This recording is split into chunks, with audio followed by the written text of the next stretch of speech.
Good morning. Good morning. All right, here's the first rule of today. We're going to have fun. Can we do that in church? Amen. All right, because, to me, Christians are the people who ought to be having fun and showing everybody else in the world how to have fun. So we're going to have a little fun today. You may have never seen a guy with one of these in a pulpit before, okay?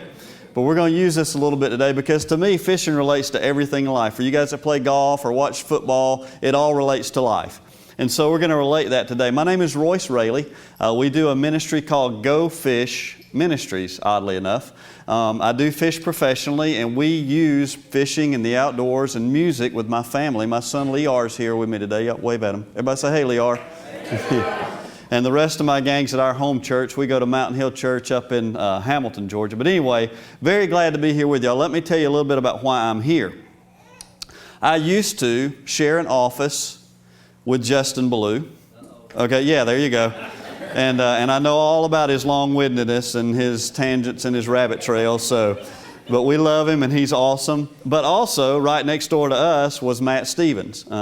So Matt was our children's minister at Morningside. Justin was our music guy, and I was a youth pastor at Morningside for about 9 years. So love those guys very much. May tell you a couple stories about them if I have time today. All right, but here's what we're going to do. You guys need to respond back, which I can already tell y'all do that. That's great. A lot of places I ask people to respond, and they kind of, okay, we're not going to do that today. We're going to respond, right? This is yes. Okay, all right, cool. So we're going to do a little test, okay, and see how many of y'all in the room like to fish? Anybody like to fish? Okay, very cool. I'm among friends. That's great, okay? So here's what we're going to do. You guys just yell out at me. You don't have to raise your hand or anything. What this thing is I'm holding in my hand right here. It's a little test, okay? Just yell it out. What is this thing? Okay, I'm hearing a lot of people saying fishing pole, okay? That's not exactly right. A fishing pole is a big piece of bamboo with a string on it, okay? Somebody said it. Rod and reel, that's exactly right. This part right here is called the, say it, rod. This is the rod, okay? This part right here is the reel. Very cool. And then you put the letter N between those two things, it becomes a rod and reel. That's exactly right. Cool. Now, this little thing right on the end is an artificial bait, okay? Spelled L-U-R-E. How would you guys say that? No. We're from Georgia, okay? So you have to say it with 2 syllables. It's a lure. Y'all say it like that, just like sewer with an L, okay? Lure. Very good. Now, I want to tell you a little bit about how I got into fishing. Then I want to teach you something about fishing, okay? So you can leave here knowing at least a little bit about fishing. But then the most important thing is I want to tell you how I think this relates to your life today. I grew up right here in Columbus, Georgia. My dad taught me to fish when I was about 4 years old. Took me out on the boat on Lake Oliver. How many of y'all have been on Lake Oliver before? Okay, everybody knows Lake Oliver. And there's this really cool thing that happens every year. It's called a mayfly hatch. How many of y'all know what mayflies are? All right, it's this incredible little bug that lives in the water for about 7 years. At the end of 7 years, it hatches out and becomes this bug that looks like a little tiny dragonfly. It lives and has its cycle of eggs and laying all that in about 2 or 3 weeks in the bushes all around the lake. Then it dies and the whole cycle starts over again. Well, when that cycle of 2 or 3 weeks happens, when all those bugs are in the bushes, the fishing becomes incredible. Because all those little bugs in the bushes fall in the water. The little fish come up and eat the bugs. The big fish come up and eat the little fish, and it just becomes awesome. So this is what my dad did. When I was 4, okay, my dad set me up on the front deck of our boat, excuse me, and put me in one of those bushes where all those mayflies were, and he took a cane pole and he beat on the bush, and thousands of those mayflies came out and landed on me. Yeah, then he picked them off of me and put them in a cup, and that was our bait for the day. Okay? And he knew I would either fall in love with fishing or hate it. Well, I fell in love with it. And it kind of hit me later, wow, that's really cool how things come around. I want to show you a picture. This is what my son Lear, he's 11 now. He was 4 at this time. I want y'all to see what I did to him. Same exact thing. And then look at the next picture. And this, they get all over you, okay? And then the next picture. And that's kind of what you catch. My dad called them 3-finger brim because they're about as big as 3 of your fingers. And it's always important to have the Spider-Man life jacket on too to catch them, all right? But that was just really cool. Now, I fished, caught my first bass when I was 9 years old on a thing called a Zebco 33. How many of y'all ever owned a Zebco 33? Probably still do. Okay, they last forever. They're awesome reels. All right? And then I fished my first bass tournament ever when I was 12 years old. It was this thing at Lake Oliver called the Big Bass Rodeo. Now, I love the image of that, these guys out there trying to rope fish, but that's not how it worked, okay? It should have been called the Big Bass Boat Race, because this is how it worked. Everybody got out there, 75, 100 bass boats with the big 150, 200 horsepower motors. They'd shoot a gun, bang, and everybody take off. Well, we had a 15-foot runabout with an 18 horsepower Johnson motor on it. So we get out there in line, and they shoot the gun, bam, everybody takes off, and my dad's going, we're coming. And by the time he finally gets the boat going, you know, we're in the ocean. And we get to our first spot, and our pattern for that day was find a place where there is no other boat. That's basically was it. Well, I throw up there, and I'm throwing this little thing called a spinnerbait. And on about my 5th cast, I catch a bass about 3.5 pounds.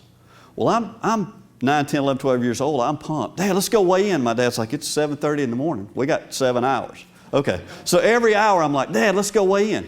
We got to wait a little while. Dad, let's go weigh in. So finally, about weigh-ins at 3, at 2 o'clock, he goes, all right, we'll go weigh in. And we weigh my fish. We put it on the scale before. It was before digital scales. You know, it was one of those meat scales with the arm on it. And they throw that fish up there, and the needle goes, 3 pounds, 8 ounces. I was leading the tournament. I was, yeah. Of course, I'm an hour before anybody else that weighed in, so that's what we did. So people start coming in, you know, and they're weighing fish in, and I get bumped down to 2nd, bumped down to 3rd. They're paying 10 places, okay? And I think 10th place was like 2 free Big Macs and a spinnerbait or something, okay? It wasn't much, but I was in 10th place, and I'm going to win something in my first tournament ever. Well, the last guy comes up, and he's holding this bass by the lower jaw.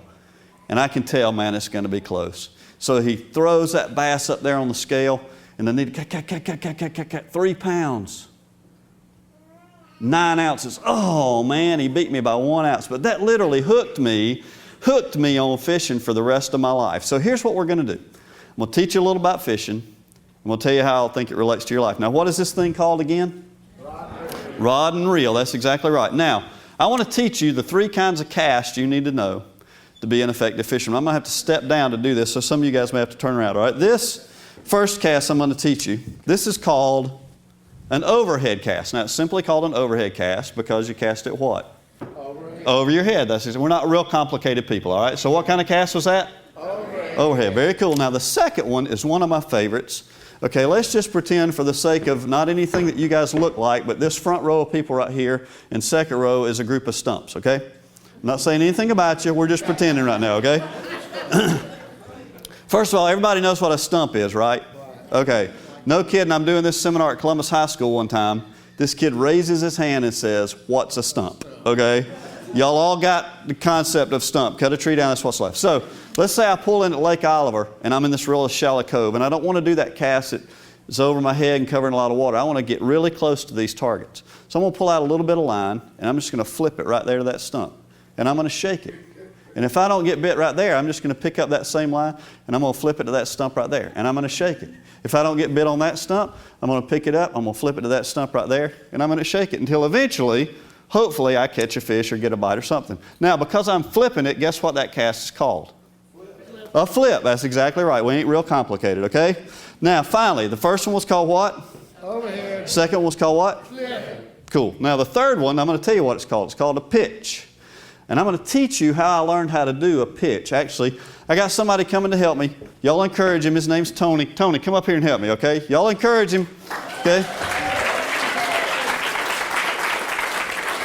Now, here's what I need you to do, Tony. You're going to play the part of my sister. Okay? But all right, so what I would do is I would pitch it like this over and over again until I could get it in the hat just about every time. All right, cool. Y'all can clap. That's okay. All right.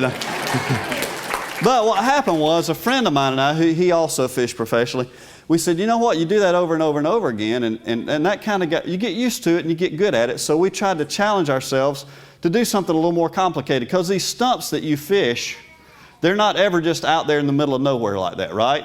Okay? They're either behind the corner of a boat dock, or you have to knock a jet skier over or something to get to them, okay? So here's what you and I are going to do. One step toward me. Perfect. Now I want you to lower that hat about perfect. That's too far. Right there. Go that way just a little bit. Now down about that much. Yep. Now, here's what I need you to do, Tony. I need you to spread your legs apart and cock your head sideways. Like a school picture. You know what you feel like in a school picture? All right. Yeah, I looked really good that day. I had a crick in my neck. All right. Now, this is really important too. This is my friend Lisa right here. Lisa, will you hold that for just a second? Hold that lure. And tell Tony, is there a hook in that lure? It's not a trick question. Just, is there a hook in that lure? No. There's no hook. Okay, so that's real important for you. All right, so here's what we're going to do. You're going to cock your head sideways. I'm going to attempt to pitch this over your shoulder, make it come between your legs, and go in the hat. Wow. All right, y'all ready for this? Now, you got to watch fast because it happens fast. All right, you ready? I tell you what, why don't y'all, everybody else, so we can participate, take these two fingers. Y'all got these two fingers? And on the seat in front of you, just do a little light drum roll. Let's make him and me both nervous. All right, y'all ready? Here we go. Over his shoulder, between his legs, and in the hat. Here we go. Y'all ready for this? All right, we're going over his shoulder, between his legs, and we'll call that in, okay? Y'all get Tony a big hand. He did great. Thank you, sir. I appreciate it. Garrett's got your $50 check for helping me after the service. Now, what that allowed me to do as I practiced and worked was to start fishing tournaments. I love bass tournaments. But I also love the Lord. And I love sharing the Lord. I worked with students for about 21 years. I love sharing the gospel with people.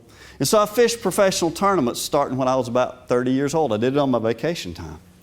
Well, I drew a partner one time in this tournament on Lake Okeechobee.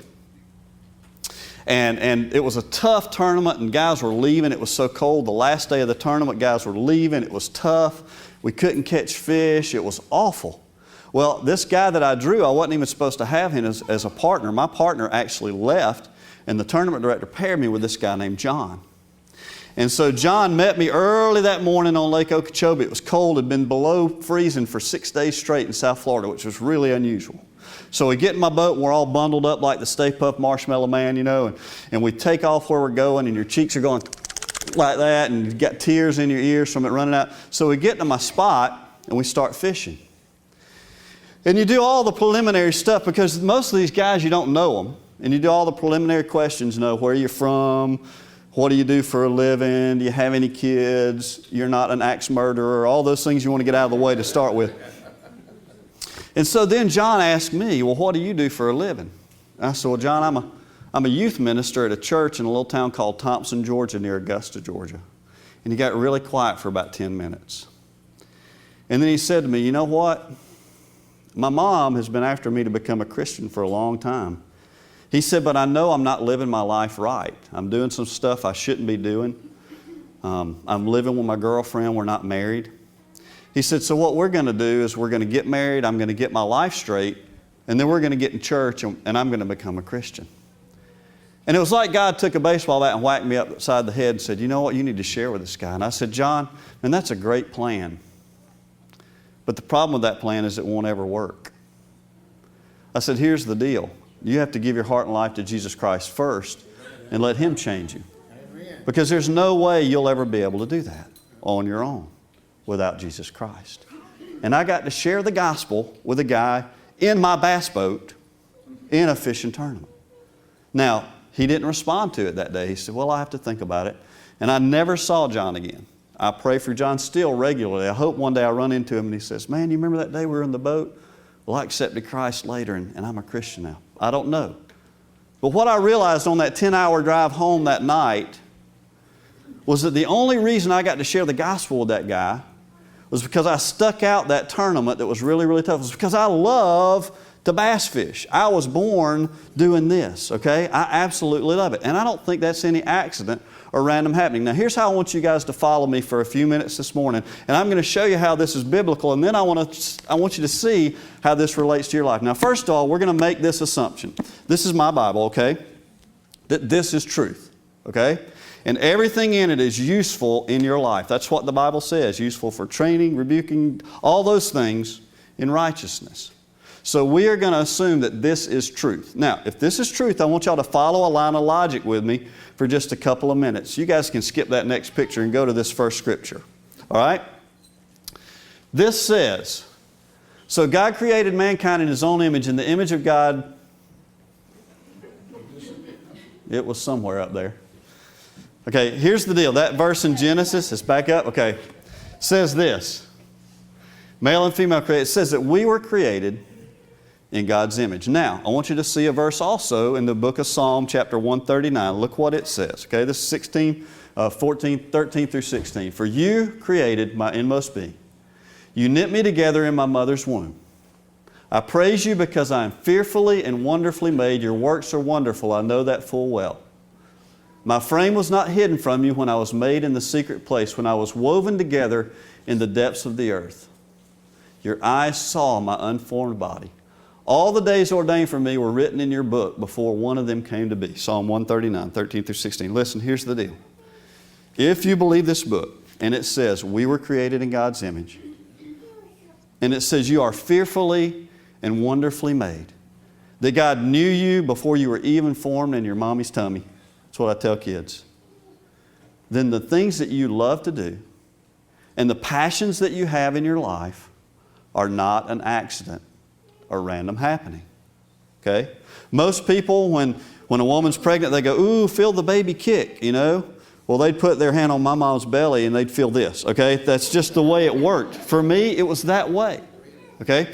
Some of you guys at a very young age fell in love with baseball, soccer, music. How cool is it? You guys, I hope you have an idea how privileged you are to have this kind of music every Sunday. It was phenomenal. Thank y'all, yeah. So here's what I want you to do. I want you to think with me for just a minute, and we're going to apply something to your life that's very, very scriptural, okay? I want you to think for just a second about the things that you love to do. Is it golf? Is it baseball? Are you a soccer mom or dad? Okay. What is it that you're absolutely passionate about that you love to do? Now, because you are created in God's image, and because you are fearfully and wonderfully made, and God knew you before you were ever formed in here, those things are no accident or random happening. Now, what does that have to do with you and me? Now, there's a big word that we use in Christianity. It's called evangelism, okay? And evangelism scares a lot of people. Evangelism is sharing the gospel with other people. And a lot of people sitting in church make the assumption that, man, that's my pastor's job. You know what? It's not. That's part of his job. But part of his job is to equip you guys to share the gospel with people that he'll never see. Amen. People you work with every day, people you play golf with every day, people you fish and hunt with every day, people you play bridge with. Oh, I know y'all don't play bridge, but if you play bridge, it'll be people you play bridge. You know, the people that you hang out with every day. It's your job to share the gospel. See, when Jesus said in Matthew 28 for us to go and make disciples, it wasn't a suggestion, it was kind of a command. And if we love Jesus, it's our job to share Christ with other people. You know? If I got a brand new bass boat, the first thing I do would be call my buddies and say, man, you can't believe this gift I just got. How much more should eternal abundant life be like that in our lives? We should be sharing that with other people. So I want to give you a tool today that hopefully makes it a little bit easier for you. I want you to think about that thing that you love to do. All right? Now, I want you to think about, as you do that thing, golf, baseball, softball, whatever it is you do, about the group of people that puts you around. I want you to begin to see that as your mission field. Because the hardest thing in evangelism, to me, the hardest thing is that first break the ice kind of deal, you know? How do you walk up to a total stranger and go, hey buddy, you going to go to hell? Don't want you to, let me tell you how not to, okay? It's not an easy way to start a conversation. But if you already love something and you share that in common with somebody else, that part's out of the way already. And it makes it really easy for you to start having spiritual conversations with people about something. I know bass speak, okay? I know what a 6'6" rod is. I know what a medium heavy flipping stick is. I know what a side imaging sonar is. I know what a 250 horsepower high output motor is. Oh. I speak that language. And because I speak that language, it makes it much easier for me to share the gospel with a guy that's in my boat, or that's at a wild game dinner, or that's standing in the tackle store. Because I know what all those things are. And that barrier is already broken down. And so here's what I want you to think about today. Who are those people in my mission field that I can begin to intentionally build a relationship with for the purpose of sharing the gospel with them. Okay? So I'm going to ask you to do a little exercise with me for just a second. All right? I want everybody in the room to close your eyes, but don't fall asleep. And I want you to envision that group of people that I just asked you about. I want you to think about all those faces. Can y'all doing that? Now, as you think about all those faces, I want you to think specifically about the ones that you know probably don't know Christ. You guys seeing them? Now, as you see those faces, here's what I'm going to ask you to do and make this deal really concrete. I want you to pick one of those faces, and I want you to ask God to kind of etch them on your heart. That you'll begin to intentionally, specifically build a relationship with that person for the specific purpose of sharing the gospel with them. That's how we do evangelism. All right? Everybody open your eyes. And I'm going to pray that God brings that person to your mind over and over and over again that you just thought about. Now, maybe you've never shared the gospel in your life. You know what? It's as simple as telling somebody your story. In the book of Acts, Paul was defending himself about chapter 26 or 7. And this is what he did. He told his story to the council. He said, this is what my life was like before Christ. I murdered Christians. This is how I came to know Christ. I got blinded on this road, and then God healed me of that. And this is what my life is like after Christ, and I'm sharing the gospel with all these people. That's your story. And you begin to share your story with your friends for the specific purpose of telling them how to know Jesus too. Because if you're sitting in this room, Jesus has done something radical in your life. He did in mine. I grew up in church, but I was still a sinner bound for hell until Jesus Christ saved me. And you have that story in your life, okay? So I want you to begin to use that group of people that you share something in common with as your mission field. And by the way, it's really biblical. Y'all look at this verse. 1 Peter 4:10 says this. Each one should use whatever gift God has given him or you have received to serve others, faithfully administering God's grace in its various forms.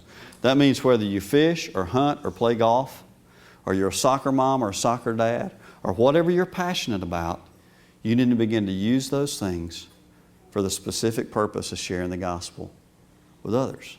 How cool is that? That God would allow you to love things that you can do and then share the gospel through that. I want to share a really cool success story with you, and then I'll wrap up this morning. I appreciate you guys being so attentive. Y'all have been awesome. When I first started fishing the tournament trail, it was BASS was the tournament trail I fished. And a friend of mine and I traveled together, a guy named Glenn Chapelier. He also does an outdoor ministry. But we travel with a group of guys from Georgia. You kind of stay together, you convoy together. If somebody has trouble, you help them out. You're practicing to get ready for the tournament. You know, you help each other out with information and things like that. Well, there was a guy named Ricky McFarland. He's from North Georgia. We call him Ricky McFarland, okay? And Ricky talked like this. Ricky's from the mountain of North Georgia. He talked like this, okay? He's like swamp people on TV. You have to have subtitles to understand what he's saying, you know? And so Ricky was always coming in, and Ricky was great. Like my friend's alternator went out on his truck one time, and Ricky changed it for him. But Ricky's always coming to our room, asking for things. And that's what we do. We borrow baits from each other. We talk about how we're catching them, things like that.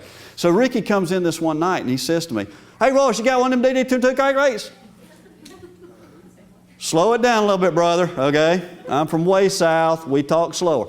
"Hey, you got one of them DD22? I said, "I don't know what you're saying, Ricky." Glenn, what's he saying? "I don't know, man." "You got one of them DD22 deep diving crankbaits." "Oh, a DD22 deep diving crankbait." "Yes, I have one of those." "Can I borrow it?" "Yeah, you can borrow it." Okay, so I give him this crankbait. Well, he goes out in the parking lot. My friend Glenn says, "Look, man, we've been building this relationship with Ricky all year. I think it's time that I share the gospel with him." I was like, "Man, that's awesome." So he goes out in the parking lot, and I stayed in the room, and I was actually praying for him while he did this. And he came back in. He said, "Well, he's pretty receptive, but he said he wasn't ready right now."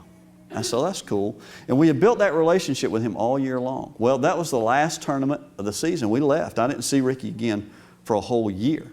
Well, the first tournament of the next season was Okeechobee. We always go to South Florida in January because that's supposed to be when it's the best time to go. And Glenn comes to me, he says, you're never gonna believe what happened. I said, what? He said, Ricky accepted Christ. And here's what happened. Ricky got so convicted in those next 6 months by the Holy Spirit that he was dying to know Christ. He just couldn't wait. So he drove to Lake Okeechobee a whole day early and tried to find a church. He drives up to First Baptist Church, Okeechobee, pulling his bass boat, and there's a guy out there weed eating with one of those green-billed hats, and glasses, and he taps this guy on the shoulder. He says, hey, mister, and the guy cuts it off, takes off his hat. He says, I want to accept Jesus. Can you find somebody to tell me how to do that? And the guy says, young man, you're in luck. I'm the pastor. Oh, wow. Pastor was weed eating. Y'all tell Matt that, okay? And so the pastor of First Baptist Okeechobee led our friend Ricky McFarland to Jesus Christ. But it was because of the relationship that we had built with him and sharing over and over again, not just with our words, but through our lives also, what Christ looked like, that he couldn't wait to come to know Christ. Now, here's sort of the Paul Harvey rest of the story moment. Guess what Ricky was a contractor at that time, had a very successful contracting business. Guess what Ricky does now? He's a preacher. Yep. And they subtitle all his sermons so you can understand. No, I'm kidding. Yeah. Ricky McFarland is a pastor in North Georgia. Now, are all the stories, do I see the results? Nope. But I know that I am trying to be as faithful as I can possibly be to faithfully administer God's grace through its various forms, through the gifts that God has given me. And my encouragement to you guys today is that you can do the same exact thing in your life through the things that you love to do. All right? If you guys all bow your heads and close your eyes, I want to pray for you. All right? And then we'll wrap up today. And thank y'all for being so attentive.